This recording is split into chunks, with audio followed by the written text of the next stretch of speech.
Pela imposição das mãos, o pensamento elevado e uma série de repetitivas palavras, o mal vai embora. A única explicação comum a todos é a fé. Você pode até formular teorias, tentar explicar para aceitar, mas nessa viagem que começa agora, você vai compreender que no fundo é muito mais simples, basta apenas acreditar. Eu mesma tive a minha primeira experiência aos 10 anos de idade. Eu era criança quando aprendi a ser benzedeira. Benzia minha mãe, o meu pai e até os bichinhos de estimação. Eu era pequena sim, não tinha muita compreensão das coisas, mas já sabia o essencial. Com o raminho nas mãos, o poder das palavras e muito amor no coração, tudo era possível.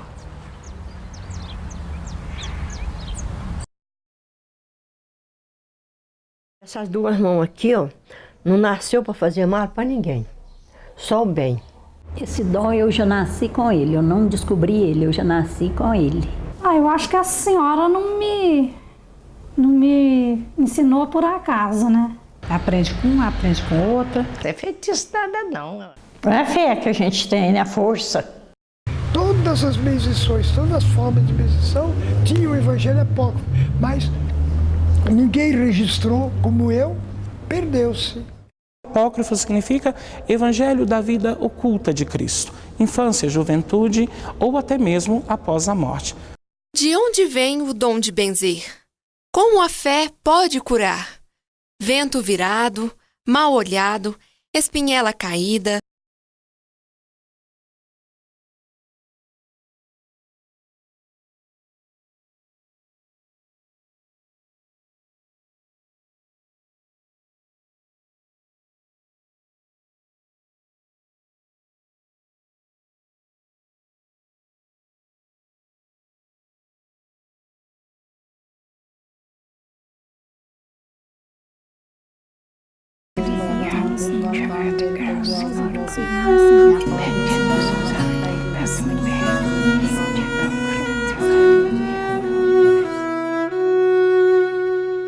A nossa oração, a nossa prece é o Pai Nosso, é a que Deus deixou na face da terra. Muito bom. Venha a nós do vosso reino, seja feita a vossa vontade, assim na terra como no céu. O pão nosso, cada dia, nos dai hoje, Senhor. Pelo nome de Deus Pai, de Deus Filho e do Espírito Santo, que assim seja.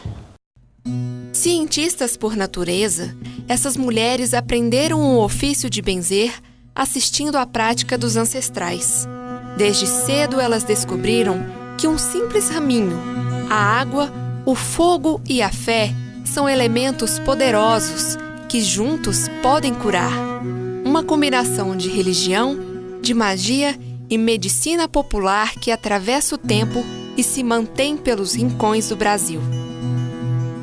A pouca formação escolar e a vida marcada pela lida no campo são características comuns entre elas, assim como a fé extrema nos santos da Igreja Católica, nas divindades da Umbanda e do Candomblé e nos mentores da doutrina espírita.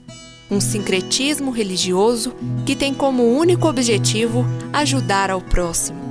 Essas mulheres falam em nome de uma religião. As benzedeiras não podem ser entendidas sem que as suas crenças sejam consideradas. A maior parte delas era católica no começo da tradição. A vinda para a cidade propiciou o contato com religiões emergentes, como o kardecismo, a Umbanda e o Candomblé. Eu sou devota de todos, porque eu dou assistência a todos, né? Mas eu sou muito devota de Santos Reis. Olha lá aí. No quadro, bem em cima. Eu gosto muito dele. Esse, eu faço a festa dele todo ano. Isso ali na creche. Todo ano. Segundo sábado de janeiro eu faço mesmo. Tem muitos santos, né? De lá os pretos velhos, de cá os caboclos. Santos do catolicismo, como o Santo Expedito, Nossa Senhora da Aparecida e Santo Antônio, se misturam com divindades. Guerreiros presentes na Umbanda e no Candomblé. São neles que Dona Alcina, de 91 anos, busca força e inspiração para atender a cerca de 80 pessoas diariamente. Eu levanto 4 horas da manhã. Segunda-feira, quarta e sexta. Eu levanto cedo, tomo banho, faço café. O café de manhã eu faço. Aí já deixo a cozinha arrumadinha, café, tudo direitinho. Vou para lá, acendo o artalho. E ali 6h30, 6 e pouco, começa a atender o povo. Quando é 5h30, 5 e pouco, tá cheio de gente aí. Tem gente de todo lado. Brasília, de Brasília, de Goiânia, de Tocantins, da Bahia, todo lado. Mistérios não faltam. É inimaginável a quantidade de histórias que guardam cada uma dessas mulheres. Elas têm nas mãos o poder da cura, de exorcizar o mal, diminuir a aflição e o sofrimento. Alguns podem chamar de milagre. Tudo vai depender da fé. E como tudo isso começou? Em nome do Pai, do Filho e Espírito Santo, amém. Manuele, de bens de quebrante, vento virado e mal olhado. Com leite de Nossa Senhora você será curada. Olha, quando eu tinha 10 anos, eu morava numa fazenda, aqui no município de Uberaba mesmo, né? E lá eu conheci uma senhora, ela já era bem velhinha, e eu tinha 10 anos, eu ia lá na casa dela, né? Levar meus irmãos para ela benzer, e via ela benzer, e ela pegou e perguntou se eu não queria aprender. Aí ela me ensinou. Foi única dos irmãos, porque nós somos 6 irmãos, eu que aprendi. As irmãs nenhuma quis aprender. É porque ela benzia, e a gente já falava, ó filho, tem que ter um para aprender a benzer, porque a hora que eu morrer, não vai ter mais benzedor aqui. Porque na roça era difícil, né? Eu nasci lá na fazenda, numa fazenda com o nome de Londônia, para baixo de Matutina. 22 anos. E eu comecei a aprender a benzer. Eu ia nas benzedeiras, pedia por escrito um papelzinho. Eu levava uma caneta, um papel, elas falavam, eu escrevia e decorava. E assim eu fui vindo. Aprende com uma, aprende com outra. Esse dom eu já nasci com ele, eu não descobri ele, eu já nasci com ele. Desde quando eu nasci. E aí veio através de vibrações espirituais, assim, que dá aquele sinal pra gente, aquela luz pra gente fazer as coisas, dá aquele reação assim em você. Você vê uma pessoa com problema, você vai e quando você vê, você já está ajudando.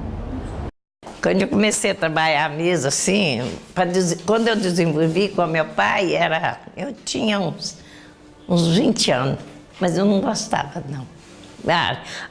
A carne é muito fraca, né?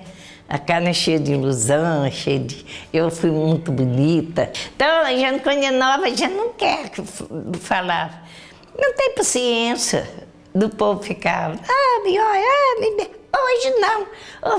Hoje pode chegar aqui quem foi, eu não enjoo do povo, sei lá. Meu pai gostava de fazer caridade, meu pai benzia, os outros iam atrás dele para fazer. Ele falava, ele me tratava de filha. Vamos, né? A filha vai. Não, pai, eu não vou, não. Leva a Ana, não gosto de ir, não. Não gostava de ir. Quando a minha mãe foi me ensinar, eu escondia dela, eu não queria aprender isso de jeito nenhum. Achava que isso para mim era uma bobagem. Eu não achava que eu não tinha nada disso, força para fazer aquilo, né? Aí aprendi, fui aprendendo até que aprendi tudo que eu sei. Graças a Deus, sei benzer de muita coisa. A força que emana dessas mulheres benzedeiras é capaz de curar. Essa força é chamada de magnetismo pelos estudiosos da doutrina espírita. Então, o magnetismo começou a ser estudado na Europa no século XVIII, através de Franz Antonio Mesmer, que descobriu que as pessoas poderiam manipular energias e, através dessas energias, poderem fazer curas. Então, desde a época começaram esses estudos, e é uma coisa interessante porque nós temos desde muitos séculos até a questão das famosas benzedeiras, aquelas pessoas que, utilizando-se de alguns ramos, determinadas plantas, conseguiam fazer a chamada benzedura e curar não só de doenças, como também questões, por exemplo, de imóveis rurais no campo, questão de afastar cobras. Temos até casos catalogados aí de benzedores que afastavam até o perigo de incêndio na propriedade. A origem desse magnetismo está em um tempo remoto que a história explica. As benzedeiras eram da Idade Média da Europa, né, especialmente da Espanha e de Portugal. Eram as senhoras que faziam as curas. Entretanto, essas senhoras encarregadas de curar as criancinhas com os chás, com algumas ervas e com alguns costumes para curar alguma coisa, não é? Curar, por exemplo, dor no pé destrocado, joelho destrocado, dor nas costas, tudo isso, né? E também asma, essas coisas de criancinha, elas não eram portuguesas, de origem portuguesa. Eram né, da origem celta. Então a igreja descobriu que quando elas rezavam, essas benzedeiras lá em Portugal, rezavam para as crianças que estavam doentes, então elas invocavam deusas antigas da civilização celta, que já tinha desaparecido lá, né, muitos séculos antes lá da França. O tribunal eclesiástico chamava elas de bruxa, porque invocavam deusas antigas, que não eram cristãs. A mesma igreja que baniu foi a que trouxe a inspiração para as rezas das benzedeiras, através dos evangelhos apócrifos.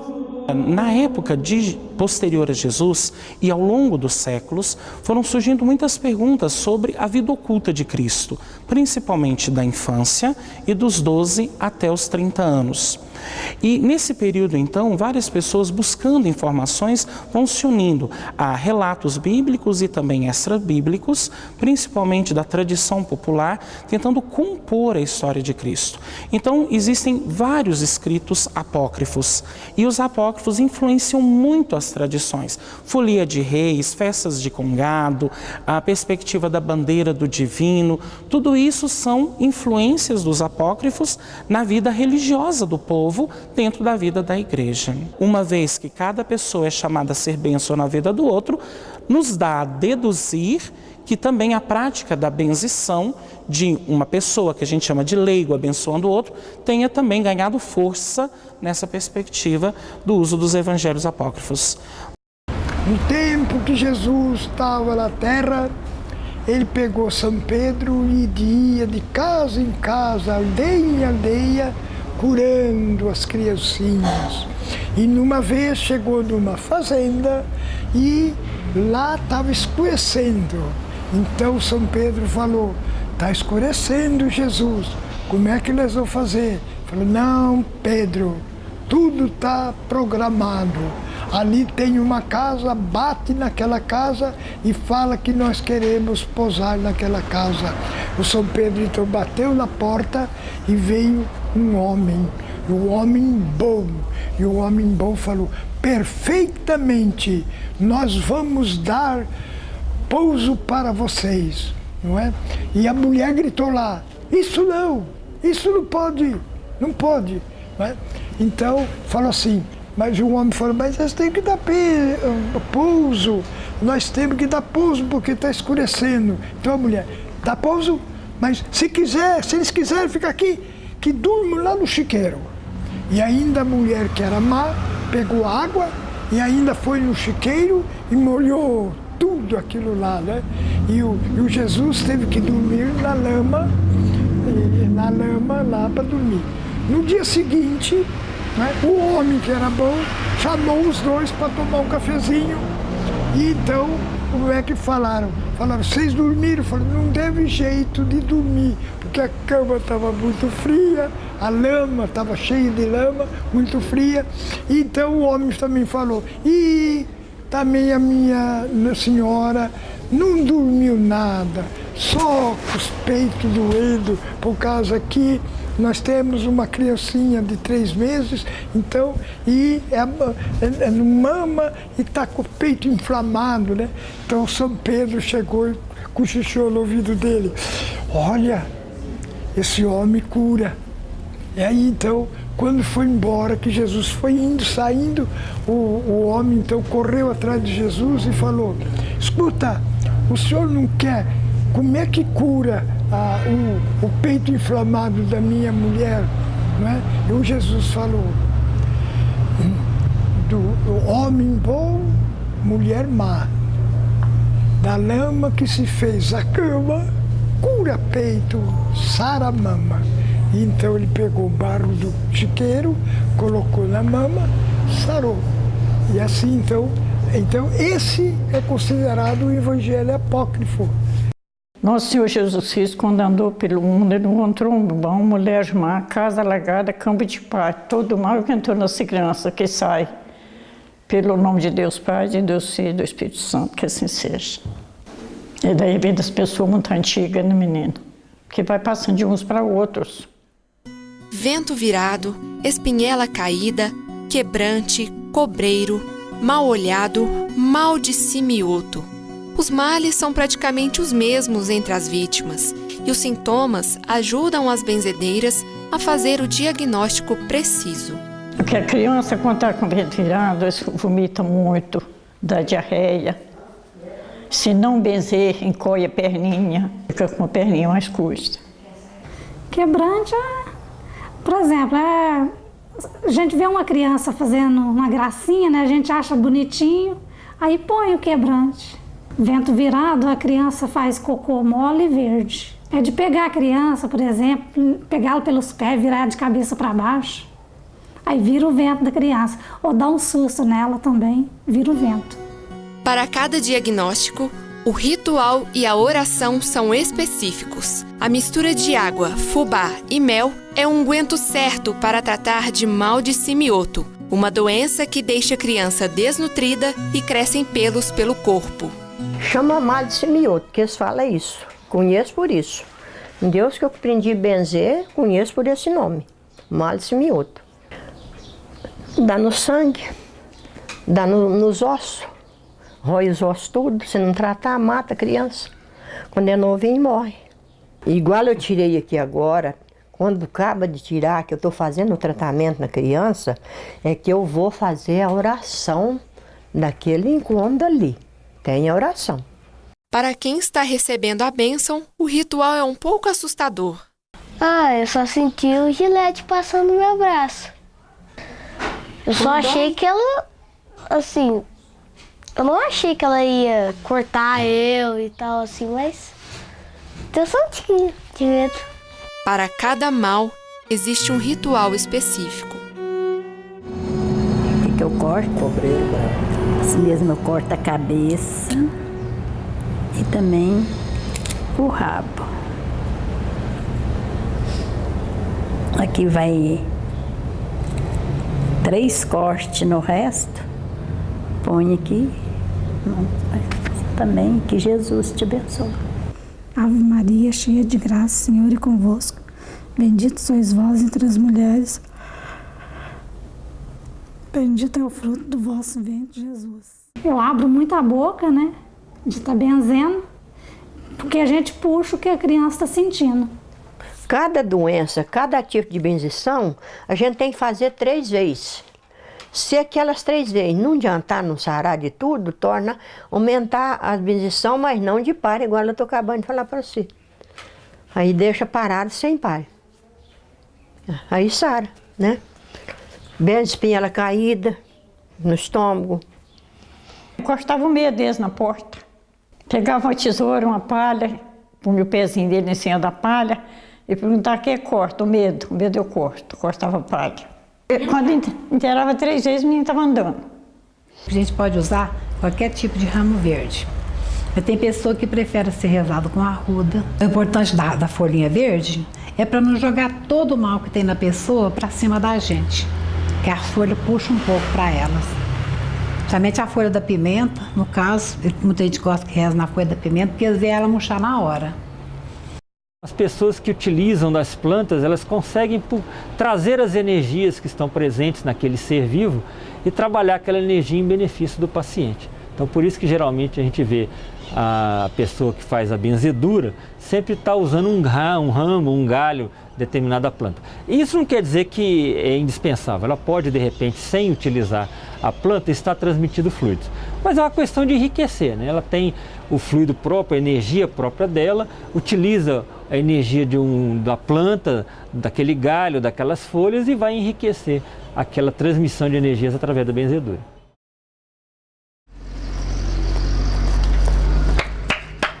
Ô, dona Graça!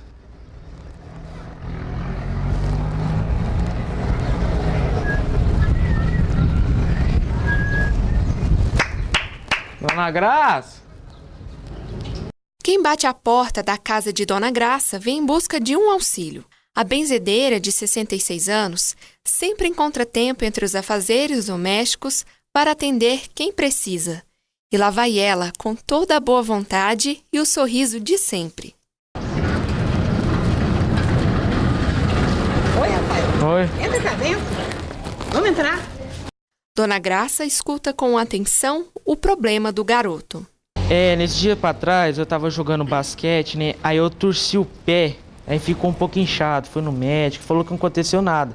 Só que ele tá inchado ainda, eu tô muito preocupado. Aí você pode cozer, por favor? Pode sim, entra pra cá. A torção no pé de Rafael é o que os antigos chamam de carne quebrada. Com um novelo e uma agulha, ela começa a oração e faz um movimento como se estivesse costurando com a carne que está quebrada. Rafael, o que cose? Carne quebrada. Carne quebrada. Veia rendida. Rendida. Veia torcida. Veia torcida. Nervo rendido. Nervo rendido. Nervo torcido. Nervo torcido. Nervo torto. Nervo torto. Carne aberta. Carne aberta. Carne desconjuntada. Carne desconjuntada. Osso torto. Osso torto. Osso rendido. Osso rendido. Osso torcido. Osso torcido. Osso conjuntado. Osso conjuntado. Osso colocado. Osso colocado. Do osso e do nervo do seu pé. Do osso do nervo do meu pé. Eu vim aqui na Dona Graça desde pequeno, desde que eu era neném, né? Porque minha mãe trazia, né? Aqui para benzer de mal olhado, dor de barriga, quebrante, inveja, né? E assim, durante o tempo, eu fui acostumando a vir para cá, né? Junto com a minha mãe. Aí eu comecei a vir aqui sozinho, se é o caso eu ir para o hospital, assim, machucar, quebrar, né? Como no do tornozelo aqui. Aí eu venho para cá, né? Para pedir pela benzer, para eu ficar bem, vamos dizer, tratamento completo, ficar mais sarado, aliviado, né? A benzeção é uma súplica, um pedido desesperado para quem ainda não perdeu a esperança. Já a bênção é a ferramenta que faz a ligação entre anjos e santos de um lado com homens de outro. Foi em busca desta aliança que a família de Eduardo procurou a ajuda de Dona Alcina. O jovem teve uma grave doença que quase o matou. E aí a história com a Dona Alcina aconteceu assim, que aí o meu pai veio aqui nesse dia muito desesperado e pedindo pela minha melhora, né? E aí a Dona Alcina fez uma oração de longe para mim. Eu não sabia que estava acontecendo essa oração, eu só soube depois. E nessa oportunidade ela disse para o meu pai, fica tranquilo, ele vai sair... Daqui 3 dias. Daqui 3 dias, isso era 30 de abril e eu sairia, segundo a Dona Alcina, no dia 2 de maio. A previsão de Dona Alcina contrariava a dos médicos. Era quase impossível acreditar. E aí, simplesmente, eu vendo aquela cena, eu falei, meu Deus, deixa eu conversar com o médico, né? Deixa eu ver se realmente vai sair, se não vai sair, o que vai acontecer. Aí o médico fez o atendimento dentro do quarto e a hora que ele saiu, eu peguei e saí junto com ele, assim. E fui e perguntei, doutor, ele vai sair, né? Já tá quase, tá recuperando. Aí o médico simplesmente virou pra mim e falou assim, não, pode esquecer. Pelo menos 15 dias ele ainda vai ficar aqui dentro do hospital. E o que era quase impossível, aconteceu. Na sexta-feira, durante o dia eu ia trabalhar, minha sogra ficava com ele no hospital e eu dormia com ele à noite. Então, dessa forma foi, eu fiquei até de manhã, fui trabalhar e aí na hora do almoço ele me ligou, tá, pode vir me buscar. Falei, que te buscar, menino? Como assim te buscar, né? Aí ele falou assim, pode me buscar, tô de alta. Eu não acredito. Aí foi muito interessante. Ter a confirmação na hora que eu ouvi do médico que eu ia ter alta. E aí a primeira coisa que veio na minha cabeça, eu falei, hoje é o dia que meu pai falou, o dia que a benzedeira falou para ele. Então, assim, essa confirmação, isso tudo veio como um fortalecimento da minha fé. A fé remove montanha. É onde muita gente vem aqui e clama, torna a falar, depois vem para me agradecer. Então, o que eu estou falando para vocês, eu faço a minha oração com muita fé, com muito amor pelo povo. Eu tenho muito amor pelo povo. A fé é o grande enigma que norteia a prática da benzeção. A função da benzedeira é colocar diante de Deus uma determinada situação, pedindo que o Senhor possa agir. É a fé que a gente tem, né? A força. Se a pessoa não tiver uma força para benzer, não resolve. Porque tem que ter fé, ter força. É lógico que tem que ser, não tem? Porque tem aquele ditado, um esteio só não levanta a casa, né? Então, por exemplo, se você vem buscar, depende da sua fé também. A minha parte eu faço muito bem feito. Com a consciência muito tranquila, com muito amor. Porque a pessoa que está doente, conforme a doença que ele tem, ele nem está dando conta de benzer, de rezar, de pedir, né? Então a gente pede, a gente reza e pede com fé, a pessoa recebe. É desse jeito. Eu, graças a Deus, eu tenho muita fé. Nossa Senhora, com 86 anos não é brincadeira, né? Porque a pessoa tem fé, né?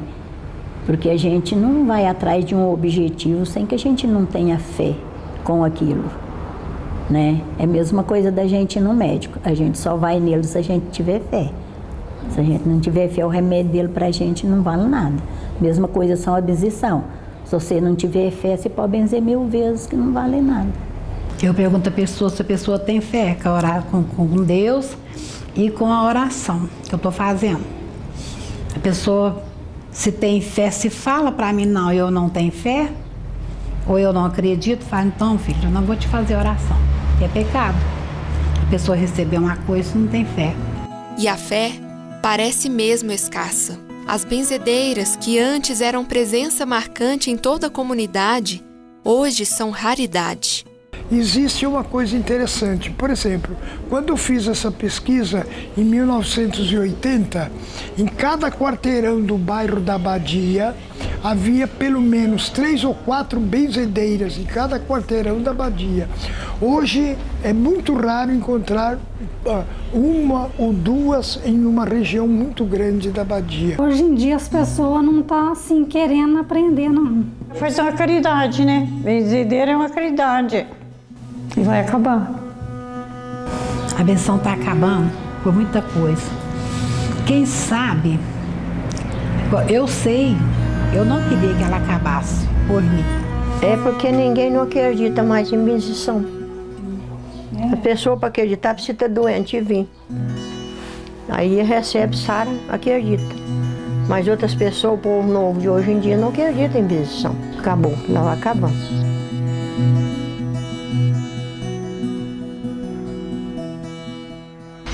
Eu mesma me afastei dessa tradição. Os estudos, o trabalho e a vida agitada não me permitiram seguir com os costumes de meus antepassados.